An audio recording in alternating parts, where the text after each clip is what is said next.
नमस्कार, मैं हूं अभय कुमार। आप देख रहे हैं अपना खास कार्यक्रम बिहार समाचार। बिहार समाचार में खबरें बिहार की, बातें बिहार की और देश दुनिया की तमाम खबरें जो आपको जानना जरूरी है। हम बिहार समाचार में आज बात करेंगे शिक्षकों की बड़ी छुट्टियों के हवाले से और बात करेंगे ट्रांसफर पोस्टिंग में क्या हुआ है प्रगति। वहीं हम बात करेंगे लैंड सर्वे के साथ पंचायती राज विभाग में जनप्रतिनिधियों को मिलने जा रहा है नया काम। और इसी के साथ राष्ट्रीय और अंतर्राष्ट्रीय खबरों पर भी नजर डालेंगे। हमारी विशेष नजर रहेगी पश्चिम बंगाल से, बंगाल की खाड़ी से उठने वाले तूफान में बिहार में क्या पड़ेगा असर। तो खबर शुरू करते हैं सबसे पहले पंचायती राज विभाग से ही खबर शुरू करते हैं। पंचायती राज विभाग से जो खबर निकलकर सामने आ रही है, नल जल योजना पीएचईडी विभाग का गले का फांस बन गया है। अब ऐसी सूचना आ रही है कि नल जल योजना के पुनः फिर पीआरडी को दिया जाएगा, मतलब पंचायती राज को दिया जाएगा और इसके लिए अलग से बजट का प्रावधान होगा। वहीं छठ और दीपावली के पहले पंचायती राज के जनप्रतिनिधियों के लिए बड़ी घोषणा हो सकती है। लेकिन जो भी ताजा समाचार यह है कि कई पंचायतों का डोंगर के कारण पेमेंट फंसा हुआ है, जिसे लेकर मुख्य सचिव से शिकायत की गई है। अब मुख्य सचिव इस पर सभी बीडीओ और डीपीओ को पत्र लिखा है। और वहीं शिक्षा विभाग से बड़ी खबर आ रही है कि छठ पूजा को लेकर एक दिन की छुट्टी बढ़ाई गई है। और शिक्षकों का विरोध का कारण यह रंग लाया है, विरोध रंग लाया है और छुट्टी बढ़ाई गई है। तो सरकारी स्कूलों में छठ को लेकर एक दिन की छुट्टी बढ़ी है। शिक्षकों की मांग को सरकार ने माना, छठ महापर्व पर 4 दिन की छुट्टी रहेगी। छठ पर शिक्षा विभाग ने खरना के दिन भी छुट्टी की स्वीकृति दे दी है। अब 6 अक्टूबर को स्कूल बंद रहेगा। शिक्षा विभाग के अवकाश कैलेंडर 2024 में छठ पर्व पर 3 दिन की छुट्टी थी। 7 नवंबर से लेकर 9 नवंबर तक छुट्टी तय थी। 10 नवंबर को रविवार था। सरकार ने शिक्षकों की मांग मान ली है। अगर इस छुट्टी पर नजर डालें, जो पहले 2023 का कैलेंडर का मांग किया जा रहा था, जहां दीपावली से लेकर छठ तक की छुट्टी की मांग शिक्षक संगठनों द्वारा की जा रही है। लेकिन 4 दिनों की अगर छुट्टी लिया जाए तो 11 दिन की छुट्टी हो जाएगी। शिक्षा विभाग के आदेश के बाद शिक्षकों को 4 सीएल पर 11 दिन की छुट्टी मिल सकेगी। दिवाली से लेकर छठ पर्व तक लंबी छुट्टी ले सकेंगे। 31 अक्टूबर को दीपावली की छुट्टी है। 1 और 2 नवंबर को स्कूल खुला है। 3 नवंबर को संडे है और इस दिन कलम दवात पूजा का अवकाश भी है। तो फिर 4 और 5 नवंबर को स्कूल खुले हुए हैं। अगर यह 4 दिनों की छुट्टी ले लिया जाए तो छुट्टियां बढ़कर 11 दिनों की हो जाएगी। वहीं शिक्षा विभाग ने ट्रांसफर और पोस्टिंग के हवाले से जो सूचना दिया है कि सॉफ्टवेयर का काम तेजी से जारी हो रहा है। 20 दिनों के अंदर पूरा काम शुरू कर दिया जाएगा। अब वहीं अगर हम बात करें शिक्षा विभाग के अन्य खबरों, बाद में बात करेंगे। अभी प्रमुख खबरों पर चर्चा कर लेते हैं बिहार के। तो बिहार सरकार ने, पथ निर्माण विभाग ने एक बहुत बड़ा पहल किया है। आपको अगर सड़क पर कहीं गड्ढा दिखे तो आपको समझ में नहीं आता है हम कहाँ शिकायत करें, इस गड्ढे के कारण परेशानी होती है। तो अब विभाग इसके लिए आम लोग कर सकेंगे सड़क के गड्ढे की शिकायत। ऑनलाइन शिकायत करने की भी सुविधा मिलेगी। 7 दिन में एक्शन लेगा विभाग। बिहार की सड़क में गड्ढा या पुल में दरार होने पर आम लोग शिकायत कर सकेंगे। कॉल सेंटर पर फोन करने के साथ ही ऑनलाइन भी शिकायत डालेंगे। और पथ निर्माण विभाग ने सड़क और पुल की शिकायत के लिए विंडो ओपन कर दिया है।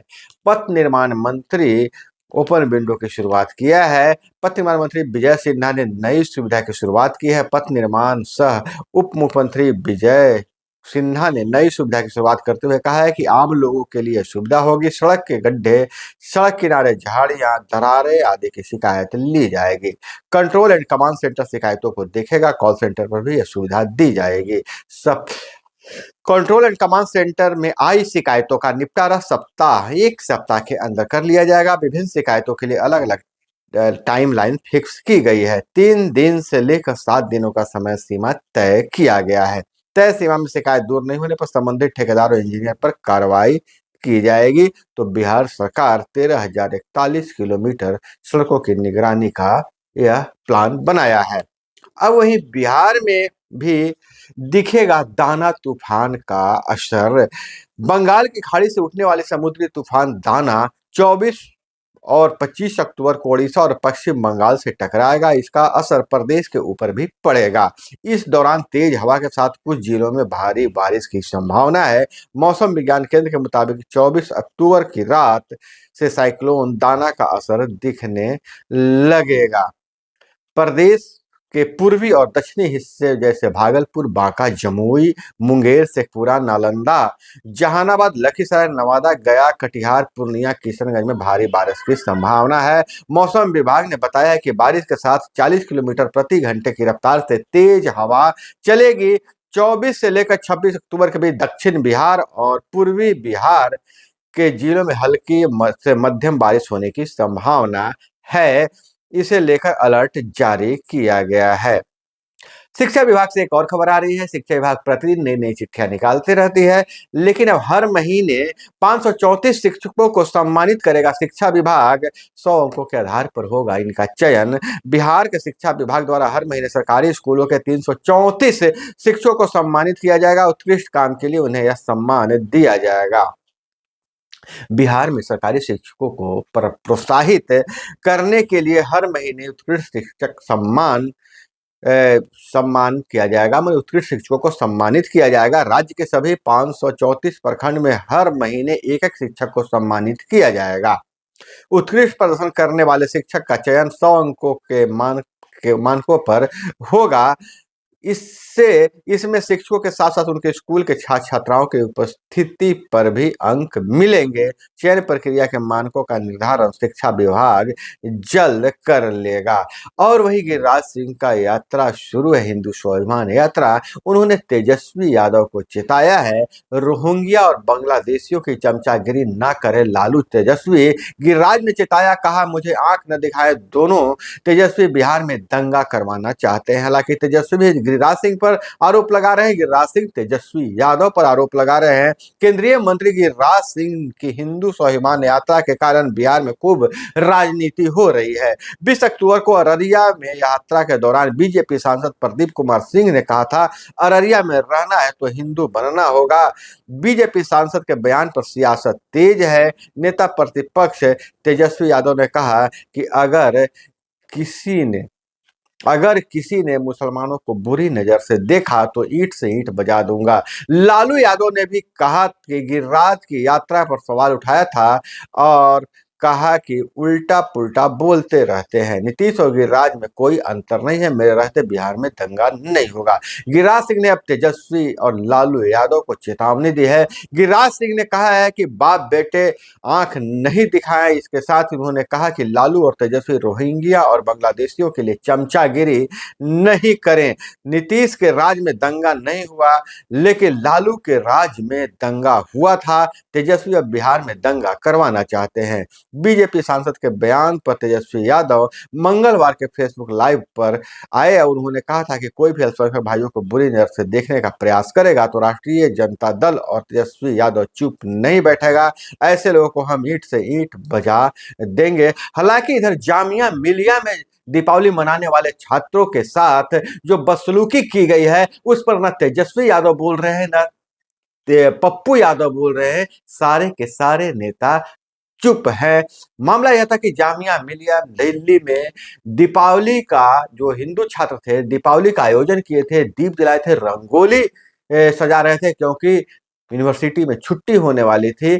तो मुस्लिम छात्रों ने, जो इनको अपराधी कहिए, उन्होंने रंगोली को पैरों से कुचल दिया, दीपक को पैरों से कुचल दिया और इसके में सहयोग के लिए बाहर से भी छात्रों को बुलाया और फिलिस्तीन के समर्थन में नारे लगाए थे। हालांकि वहां मामला भी कंट्रोल में है। और वहीं जम्मू कश्मीर में जहां आतंकियों ने दो आतंकियों ने कैंटीन में घुसकर फायरिंग की थी, आंखों देखी सुना रहा है बिहार का जवान। जम्मू में हुए आतंकी हमले में बिहार के 3 मजदूर मारे गए हैं। इसमें मधेपुरा के 2 और वैशाली के 1 मजदूर शामिल थे। मृतक मजदूरों के साथ सुपौल के मोहम्मद परवेज और मोहम्मद जिब्राइल रहते थे, जो 107 में मंगलवार के घर पहुंचा है। बुधवार को बुधवार को मोहम्मद परवेज और जिब्राइल ने बताया कि उन्होंने मेस में घुसकर 2 आतंकी मेस में घुस गए थे और फायरिंग की है। और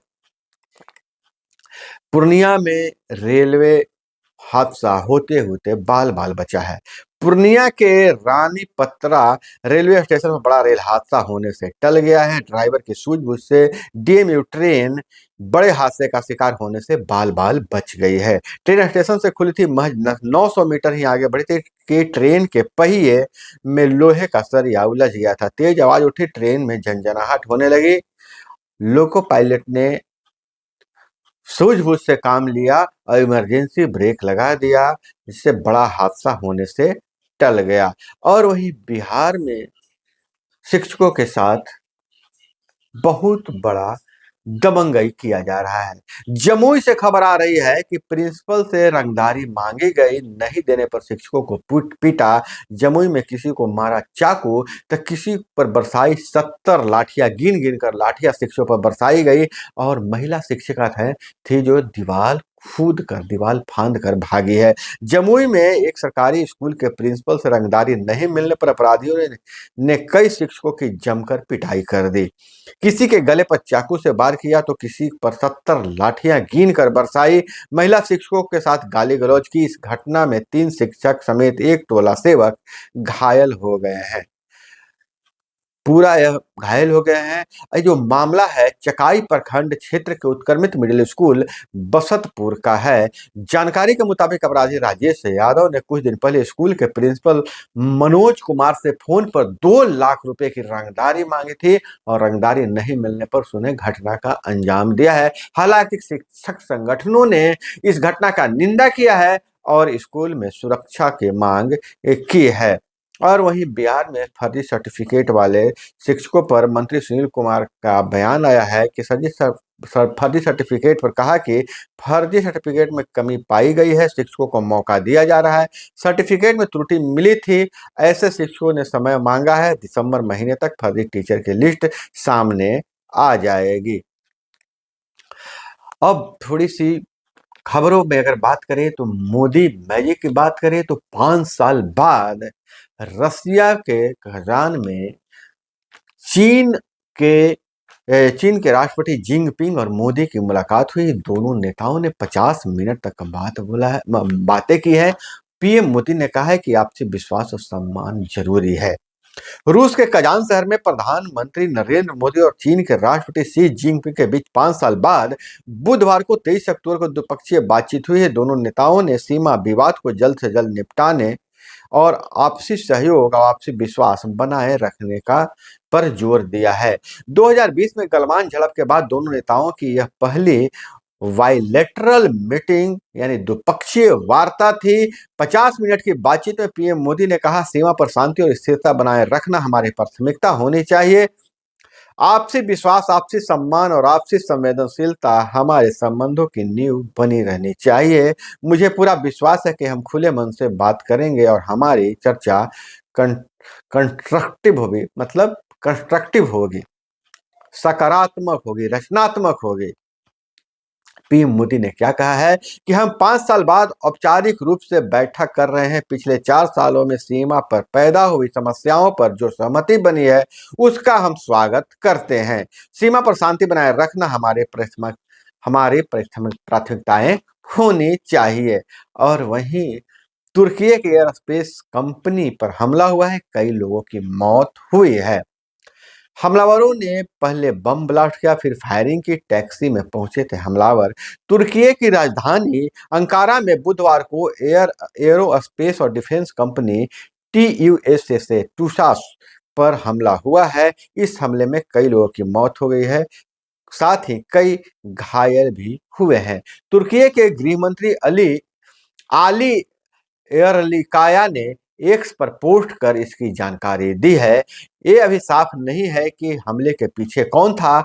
हमलावर एक टैक्सी में पहुंचे थे। यहां पहुंचकर उन्होंने बम ब्लास्ट किया और फायरिंग शुरू कर दी। मौके पर सुरक्षा बलों, एम्बुलेंस और दमकल कर्मियों को भेजा गया। स्थानीय मीडिया के मुताबिक इस कंपनी में करीब 15,000 लोग काम कर रहे थे और कितनी की मृत्यु हुई है इसका अभी पता नहीं चल पाया है।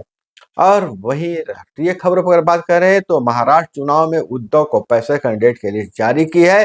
कांग्रेस, शिवसेना, उद्धव और एनसीपी शरद 85-85 सीटों पर चुनाव लड़ेंगे, जबकि उद्धव की पार्टी 65 सीटों पर चुनाव लड़ेंगे। महाराष्ट्र विधानसभा 2024 के लिए शिवसेना यूबीटी की पहली लिस्ट जारी हुई है। उद्धव ठाकरे 65 प्रत्याशियों की सूची जारी की। इसमें बरेली से उनके बेटे आदित्य ठाकरे भी प्रत्याशी बनाए गए हैं। अब जम्मू कश्मीर की राजधानी फिर से बदल जाएगा गर्मी और ठंडी के दिनों में। जम्मू कश्मीर में दरबार मूव बहाली में जुटी है अब्दुल्ला सरकार। अगली कैबिनेट बैठक में फैसला संभव। 152 साल पुरानी परंपरा को दोबारा शुरू करने की तैयारी है। उमर अब्दुल्ला की सरकार जम्मू कश्मीर में 150 साल पुरानी दरबार मूव परंपरा, इन दरबार को स्थानांतरण की परंपरा को फिर से बहाल करने की तैयारी में है। जम्मू कश्मीर मंत्रालय से जुड़े सूत्रों की अगर बात करें तो अब्दुल्ला सरकार अगली कैबिनेट मीटिंग में दरबार मूव परंपरा की बहाली पर फैसला ले सकते हैं। इसे दोबारा शुरू करने के पीछे जो तर्क दिया जा रहा है कि इस परंपरा के बंद होने के से जम्मू में कारोबार पर नकारात्मक प्रभाव पड़ा है। जम्मू को दरबार मूव की जरूरत है। जम्मू कश्मीर में श्रीनगर और जम्मू के बीच राजधानी को ट्रांसफर स्थानांतरित करने से संबंधित 152 साल पुराने दरबार मूव को एलजी मनोज सिन्हा ने जून 2021 में समाप्त कर दिया था। दरबार मूव की परंपरा 1872 में जम्मू कश्मीर के डोगरा राजवंश के महाराजा रणवीर सिंह ने शुरू किया था। गर्मी आने पर वे जम्मू कश्मीर की राजधानी श्रीनगर शिफ्ट कर देते थे और सर्दियां आती थी तो जम्मू कश्मीर जम्मू में शिफ्ट कर देते थे। भयंकर सर्दी और भयंकर गर्मी से बचने के लिए ऐसा किया जाता था। राजधानी ट्रांसफर करने से श्रीनगर और जम्मू दोनों जगह व्यापार में 6-6 महीने बहुत तेजी आ जाते थे। और वहीं बिहार लैंड सर्वे से जुड़ी भी कुछ खबरों पर अगर नजर डालें और कुछ उसके बाद जॉब की खबरों पर नजर डालेंगे तो बिहार में आए दिन जमीन रजिस्ट्री के नए नियम पर हमेशा नई नई खबरें आती रहती हैं। ऐसे में एक और खबर आई है जिसमें यह बताया जा रहा है कि बिहार में जमीन रजिस्ट्री के नियमों पर बहस सुप्रीम कोर्ट का, और इस पर कोर्ट अभी तक कोई निर्णय नहीं निकाला है और सुप्रीम कोर्ट की अगली सुनवाई की तिथि दी है। अगली सुनवाई का दिन क्या होगा उसके बारे में अभी तक सूचना नहीं प्राप्त हुई है। वहीं सीबीएसई बोर्ड में 10वीं और 12वीं कक्षा के छात्रों के 2020 की बोर्ड परीक्षा संबंधित कुछ महत्वपूर्ण नियम जारी किए गए हैं। इन नियमों का उद्देश्य छात्रों की नियमित उपस्थिति सुनिश्चित करना है, उसे समग्र विकास को बढ़ावा देना है। बोर्ड का मानना है कि स्कूल केवल शैक्षणिक ज्ञान प्रदान करने का केंद्र नहीं है, बल्कि छात्रों के सामाजिक, भावनात्मक और शैक्षणिक विकास के लिए महत्वपूर्ण वातावरण प्रदान करते हैं।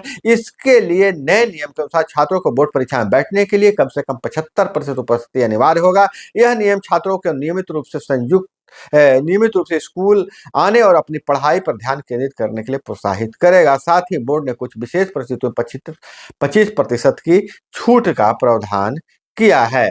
और यह खबर कुछ हटके है। काशी में एक मुस्लिम युवक ने स्वेच्छा से हिंदू धर्म को अपनाकर घर वापसी की है। धर्म परिवर्तन के बाद भोगावीर लंका निवासी महमूद आलम पुत्र अब्दुल हकीम ने अपना नाम गुड्डू लाल रख लिया है। युवक ने बताया कि धर्म परिवर्तन कर वह बेहद खुश है। वह पिछले 10 सालों से सनातन धर्म स्वीकार करने के लिए इच्छुक था। उसका झुकाव सनातन धर्म से लगातार बढ़ रहा था। उस पर किसी भी तरह का दबाव नहीं था। गुड्डू लाल ने यह भी बताया कि उन्होंने कानूनी रूप से सनातन धर्म अपनाया है। घर वापसी से के पूर्व सनातन धर्म अपनाने की प्रक्रिया पूरे वैदिक विधि विधान से मंत्रोच्चारण हवन से संपन्न हुआ है। अब वही सरकारी नौकरी की अगर बात करें तो अगर आप ग्रेजुएट हैं तो टीटी और टीजीटी के लिए 9,339 पदों पर बहाली निकली है। एज लिमिट 40 वर्ष है। सैलरी 95,000 रुपये से ज्यादा है। लेकिन यह नौकरी जो है असम में है। असम माध्यमिक शिक्षा बोर्ड में टीजीटी और पीजीटी के 9,000 से अधिक पदों पर भर्ती निकाली है। इसके लिए ऑनलाइन आवेदन की प्रक्रिया शुरू हो गई है। और आवेदन जो है ऑफिशियल वेबसाइट पर आप कर सकते हैं। वह है MADHYAMAMIK.assam.gov.in पर आप जा सकते हैं। यानी माध्यमिक.assam.gov.in पर आप जा सकते हैं और वहां आवेदन कर सकते हैं। तो दोस्तों, यह थी वो तमाम खबरें जिसे आपको जानना जरूरी था। इसी तरह से खबरों के लिए जुड़े रहिए हमारे साथ। चैनल पे नए हैं तो चैनल को सब्सक्राइब कर लीजिए। वीडियो पसंद आए तो लाइक जरूर कीजिएगा। मिलते हैं अगले वीडियो में। जय हिंद, वंदे मातरम।